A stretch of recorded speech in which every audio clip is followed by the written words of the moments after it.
आज तुम्हाला पुस्तक परीक्षण सांगणार आहे. मी आमच्या ग्रंथालय विषयात माझ्या आवडीचं पुस्तक वाचलेलं आहे. त्या पुस्तकाचं नाव आहे श्यामची आई. ह्या पुस्तकाचं मी तुम्हाला परीक्षण सांगणार आहे.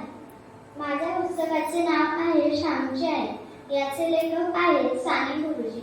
याला एकूण पृष्ठे 232 आहेत आणि याचे मुखपृष्ठ शिशिर गोटेकर यांनी केलेले आहे. याचे मुखपृष्ठ पाहूनच आपल्याला हे पुस्तक वाचण्याची उत्सुकता लागते. म्हणून आज मी या पुस्तकातील तुम्हाला एक गोष्ट सांगणार आहे. उन्हाळा पडलेला आणि श्यामचे सर्व मित्र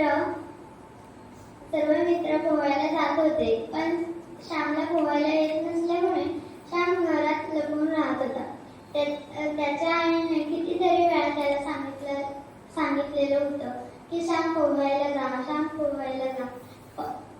पण तो पोहायला जात नव्हता. एके दिवशी त्याचे मित्र त्याच्या घरी आले आणि त्याच्या आईने त्याचं नाव सांगू लागले. त्याची आई त्याला श्यामला बोलवायला गेली, पण तो लपलेला होता. त्याची आई त्याच्या मित्रांना म्हणाली, तुम्ही माळ्यावरती बघा, तो माळ्यावरतीच लपलेला असेल. नंतर त्याचे मित्र माळ्यावरती गेले, तर माळ्यावरती तो कणगीच्या मागे लपलेला होता. त्याचे मित्र म्हणाले, तो पहा, कणगीच्या मागे श्याम लपलेला आहे. श्यामच्या आईने नंतर त्याला विहिरीजवळ नेले आणि त्याच्या मित्रांसोबत त्याला विहिरीत लोटले. नंतर तो पोहायला शिकला. नंतर तो शिक्षणासाठी बाहेर गेल्यानंतर तो घरी येताना त्याला एक मोठा ओढा लागला.